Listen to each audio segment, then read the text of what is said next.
Hello everyone, welcome back subscriber build.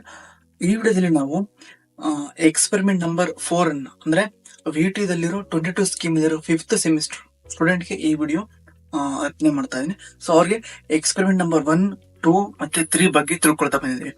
ಯಾವ ತರ ಒಂದು ಬೇಸಿಕ್ HTML ಕ್ರಿಯೇಟ್ ಮಾಡೋದು, ಮತ್ತೆ ಅದ್ರ ಏನೇನು ಟ್ಯಾಗ್ಸ್ ಬರ್ತವೆ, ಮತ್ತೆ ಏನೇನು ಎಲಿಮೆಂಟ್ಸ್ ಬರ್ತವೆ, ಏನೇನು ಆಟ್ರಿಬ್ಯೂಟ್ಸ್ ಬರ್ತವೆ, ಮತ್ತೆ ಏನೇನು ಕಾಂಪೋನೆಂಟ್ಸ್ ಬರ್ತವೆ, ಎಲ್ಲಾನು ನಾನು ಮೊದಲನೇ ವಿಡಿಯೋದಿಂದ ಹೇಳ್ಕೊಳ್ತಾ ಬಂದಿದ್ದೀನಿ. ಈಗ ಎಕ್ಸ್ಪೆರಿಮೆಂಟ್ ನಂಬರ್ 4. ಸೊ ಇದ್ರೊಳಗೆ ಏನ್ ಕ್ರಿಯೇಟ್ ಮಾಡಬೇಕು ಅಂತ ಹೇಳಿದ್ರೆ ಅವರು ಅಂದ್ರೆ development HTML named as registration page. So ನೀವೊಂದು ಯಾವ್ದಾದ್ರು ಒಂದು ವೆಬ್ಸೈಟ್ಗೆ ವಿಸಿಟ್ ಮಾಡಿದಾಗ ಅದ್ರೊಳಗೆ ಏನಿರುತ್ತಂದ್ರೆ ನೇಮ್ ಇರುತ್ತೆ, ಮತ್ತೆ ಇಮೇಲ್ ಐಡಿ ಇರುತ್ತೆ, ಪಾಸ್ವರ್ಡ್ ಇರುತ್ತೆ, ಕನ್ಫರ್ಮ್ ಪಾಸ್ವರ್ಡ್ ಇರುತ್ತೆ, ಮತ್ತೆ ನಿಮ್ಮ ಜೆಂಡರ್ ಕೆಲವೊಂದು ವೆಬ್ಸೈಟ್ ಕೇಳ್ತಾರೆ. ಸೊ ಕಾಮನ್ ಆಗಿ ಕೇಳಕ್ಕೆ ಜೆಂಡರ್ ಇರುತ್ತೆ, ಮತ್ತೆ ನಿಮ್ಮ ಇಂಟ್ರೆಸ್ಟ್ ಏನಿರುತ್ತೆ ಅಂತ. ಸೊ ಈಗ ಅದನ್ನ ಯಾವ ತರ ಕ್ರಿಯೇಟ್ ಮಾಡೋದು ಕೋಡ್ ಮುಖಾಂತರ HTML ಯೂಸ್ ಮಾಡ್ಕೊಂಡು ಏನೇನು ಟ್ಯಾಗ್ಸ್ ಬರ್ತವೆ, ಏನೇನು ಎಲಿಮೆಂಟ್ಸ್ ಬರ್ತವೆ, ಮತ್ತೆ ಅದಕ್ಕೆ ಯಾವ ತರ ಆಡ್ ಮಾಡೋದು, ಮತ್ತೆ ಟೇಬಲ್ ನಾವು ಎರಡನೇ ಪ್ರೋಗ್ರಾಮ್ ಕಲ್ತ್ಕೊಂಡಿದೀವಿ ಯಾವ ತರ ಒಂದು ಟೇಬಲ್ ನ ಕ್ರಿಯೇಟ್ ಮಾಡೋದು, ಟೇಬಲ್ ಡೇಟಾನ ಕ್ರಿಯೇಟ್ ಮಾಡೋದು, ಟೇಬಲ್ ರೋ ನ ಕ್ರಿಯೇಟ್ ಮಾಡೋದು ಅಂತ. ಅದನ್ನ ಇಲ್ಲಿ ನಾವು ಈ ಎಕ್ಸ್ಪೆರಿಮೆಂಟ್ ನಂಬರ್ 4 ಅಲ್ಲಿ ಆಡ್ ಮಾಡ್ತಾ ಹೋಗ್ಬೇಕು. ಅದನ್ನ ಇಲ್ಲಿ ತಿಳ್ಕೊಳ್ತಾ ಹೋಗೋಣ. Okay, next style sheet. Last ವಿಡಿಯೋದಲ್ಲಿ ನಾನು ಹೇಳಿದ್ದೆ ಒಂದು ಎಕ್ಸ್ಟರ್ನಲ್ ಸ್ಟೈಲ್ ಶೀಟ್ ನ ಯಾವ ತರ ಕ್ರಿಯೇಟ್ ಮಾಡಿಬಿಟ್ಟು ಲಿಂಕ್ ಮಾಡೋದು ಅಂತ ಹೇಳಿದ್ದೆ. ಸೊ ಅದೇ ತರ ಈಗ ಒಂದು ಇನ್ಬಿಲ್ಟೆಡ್ ಸ್ಟೈಲ್ ಶೀಟ್ ನ ಕ್ರಿಯೇಟ್ ಮಾಡೋದು ಹೇಳ್ಕೊಡ್ತಾ ಹೋಗ್ತೀನಿ. ಸೊ ಕೆಲವೊಂದು ಲಾರ್ಜ್ ಆಟ್ರಿಬ್ಯೂಟ್ಸ್ ನ ಡಿಫೈನ್ ಮಾಡಿರ್ತೀವಿ.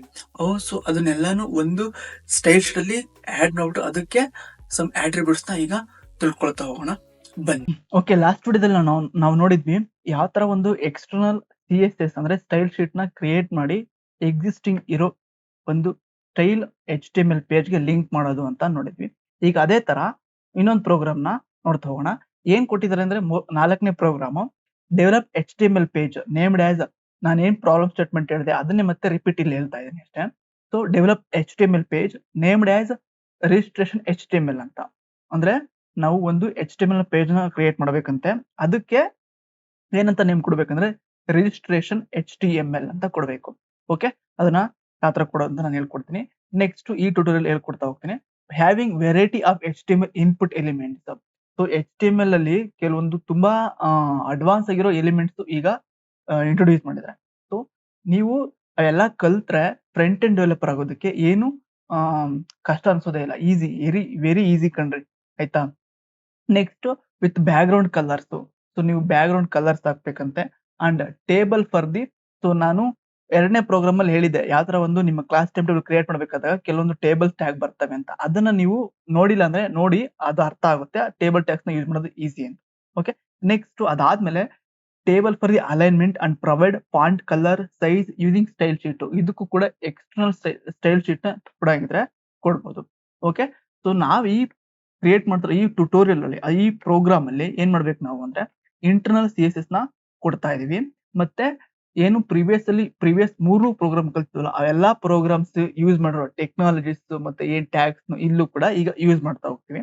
ಓಕೆ, ಈಗ ಬನ್ನಿ ನೋಡೋಣ ಯಾವ ತರ ಕ್ರಿಯೇಟ್ ಮಾಡೋದು ಮತ್ತೆ ಯಾವ ತರ ನೀವು ಅದನ್ನ ಅರ್ಥ ಮಾಡ್ಕೊಳ್ಳೋದು ಅಂತ ಲೈನ್ ಬೈ ಲೈನ್ ನಾವೀಗ ನೋಡ್ತಾ ಹೋಗೋಣ. ಓಕೆ, ಮೊದಲನೇದಾಗಿ ನಾನು ಪ್ರಿವಿಯಸ್ ಅಲ್ಲಿ ಮಾಡಿದ್ದೆಲ್ಲ ಪ್ರೋಗ್ರಾಮ್ಸ್ ಫೋಲ್ಡರ್ ಇಲ್ಲಿದೆ, ಓಪನ್ ಮಾಡ್ಕೊಂಡಿದ್ದೇನೆ. ಇದು ಪ್ರಿವಿಯಸ್ ಮಾಡಿರೋ ಪ್ರೋಗ್ರಾಮ್ ಫೋಲ್ಡರ್. ಸೊ ಮೊದಲನೇ ವಿಡಿಯೋ ಯಾರು ನೋಡಿಲ್ಲ ಅಂದ್ರೆ, ಸೊ ಇಲ್ಲಿ ಐ ಬಟನ್ ಕಾಣಿಸ್ತಿದೆಯಲ್ಲ, ಈ ಐ ಬಟನ್ ನಲ್ಲಿ ನಾನು ಹಾಕಿರ್ತೀನಿ.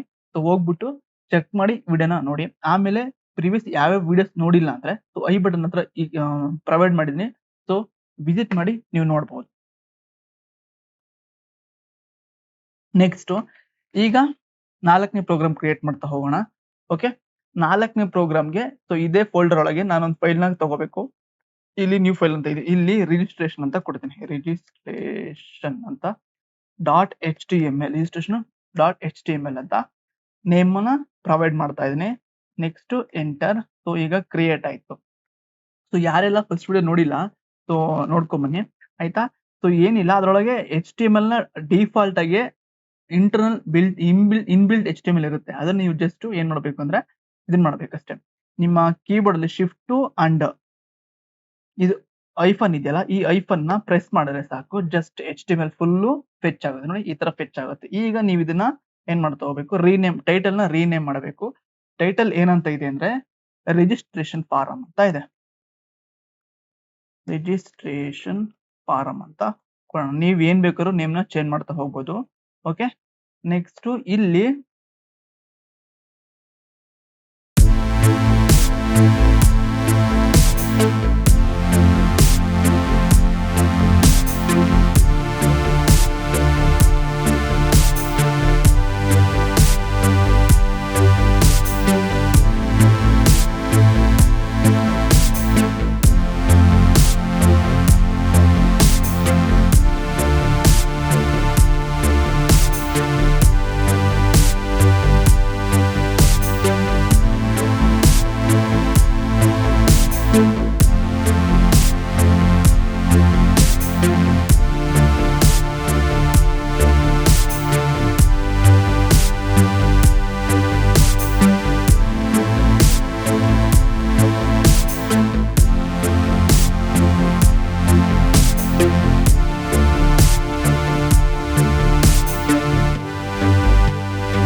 ಈ ತರ ಒಂದು ರಿಜಿಸ್ಟ್ರೇಷನ್ ಫಾರಂ ನಿಮ್ಮ ಪ್ರೋಗ್ರಾಮ್ ಅಲ್ಲಿ ಏನು ಎಕ್ಸ್ಪೆರಿಮೆಂಟ್ ನಂಬರ್ ಇದೆಯಲ್ಲ ಫಾರಂ, ಸೊ ಈ ತರ ಒಂದು ರಿಜಿಸ್ಟ್ರೇಷನ್ ಫಾರಂ ಮಾಡ್ಬಿಟ್ಟು ನೀವು ತೋರಿಸ್ಬೇಕು. ಓಕೆ, ಸೊ ಈಗ ಯಾವ ತರ ಮಾಡೋದು ಲೈನ್ ಬೈ ಲೈನ್ ಅಂತ ಈಗ ನೋಡಿದ್ವಿ. ನೆಕ್ಸ್ಟ್ ಪ್ರೋಗ್ರಾಮ್ ಅಲ್ಲಿ 5ನೇ ಪ್ರೋಗ್ರಾಮ್ ಅಲ್ಲಿ ಏನೇನು ಟ್ಯಾಕ್ಸ್ ಬರುತ್ತೆ ಮತ್ತೆ ಪ್ರಾಬ್ಲಮ್ ಸ್ಟೇಟ್ಮೆಂಟ್ ಏನಂತ ನೆಕ್ಸ್ಟ್ ವಿಡಿಯೋದಲ್ಲಿ ನೋಡ್ತಾ ಹೋಗೋಣ. So thank you for watching.